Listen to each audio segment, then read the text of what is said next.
महाशिवरात्रीची ती पवित्र रात्र, ज्या रात्री अंधारातही भक्तीचा प्रकाश झाळतो, ज्या रात्री प्रत्येक ओम नमः शिवाय या मंत्राने आकाश दुमदुमतं.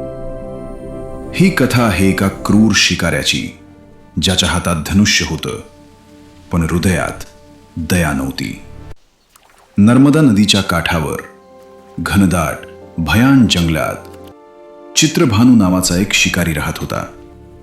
त्याचं आयुष्य एकाच गोष्टीभोवती फिरत होतं, शिकार आणि फक्त शिकार. निरपराध प्राण्यांचा जीव घेणं त्याच्यासाठी रोजचं काम होतं. एकदा कर्ज फेडता आलं नाही म्हणून सावकाराने त्याला शिवमठात कैद केलं. योगायोग बघा, तो दिवस होता महाशिवरात्री. दिवसभर तो उपाशी होता. मठात भजन सुरू होतं. हर हर महादेवचा गजर होत होता. शिवपुराणाची कथा त्याच्या कानावर पडत होती, पण त्याच्या मनावर काहीच परिणाम होत नव्हता. रात्री त्याची सुटका झाली. भूक त्याला अस्वस्थ करत होती. तो थेट जंगलात गेला शिकार करण्यासाठी. तलावाजवळ एक मोठं बेलाचं झाड होतं. तो त्या झाडावर चढला आणि शिकार येण्याची वाट पाहू लागला. त्याला माहीत नव्हतं, त्या झाडाखाली एक प्राचीन शिवलिंग होतं. झोप येऊ नये म्हणून तो बेलाची पानं तोडून खाली टाकत होता आणि प्रत्येक बेलपत्र नकळत शिवलिंगावर अर्पण होत होतं. दिवसभराचा उपवास, रात्रीचं जागरण आणि बेलपत्र अर्पण. महाशिवरात्रीचं संपूर्ण व्रत त्याच्याकडून नकळत पूर्ण होत होतं. तेवढ्यात एक गर्भवती हरणी पाणी प्यायला आली.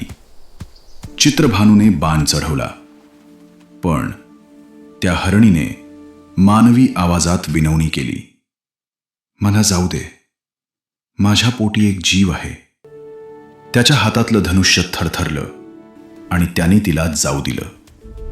थोड्या वेळाने दुसरी हरणी आली. मला माझ्या पतीला भेटू दे, मी परत येईन. तो पुन्हा शांत झाला. तिलाही सोडलं. तिसरी हरणी 2 पिल्लांसह आली. माझ्या लेकरांना त्यांच्या वडिलांकडे सोपवू दे. चित्रभानू संतापला, पण त्याच्या अंतःकरणात काहीतरी बदलत होतं. त्याने तिलाही जाऊ दिलं. पहाट जवळ आली. एक देखणा तेजस्वी नर हरिण त्याच्या समोर उभा राहिला. जर माझ्या कुटुंबाला मारलं असेल तर मलाही मार, आणि जर त्यांना सोडलं असेल तर मला त्यांना भेटू दे. त्या क्षणी चित्रभानूच्या डोळ्यांसमोर संपूर्ण रात्र फिरली. त्याच्या हातातून धनुष्य खाली पडलं आणि तेवढ्यात ती तिन्ही हरणी, त्यांचा पती आणि पिल्ल सर्वजण परत त्याच्या समोर आले. आम्ही दिलेला शब्द पाळण्यासाठी आलो आहोत. त्या निरपराध प्राण्यांचा विश्वास पाहून चित्रभानूच्या डोळ्यांत अश्रू आले.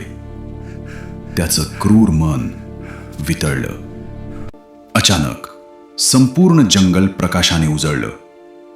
तेजाचा प्रचंड झोत पसरला आणि त्या दिव्य प्रकाशातून भगवान शिव प्रकट झाले. जटाधारी, नीलकंठ, हातात त्रिशूल. महादेव म्हणाले, वत्सा, ही माझीच लीला होती. तुझ्यातील करुणा जागवण्यासाठी मी ही परीक्षा घेतली. चित्रभानूने पश्चात्तापाने माफी मागितली.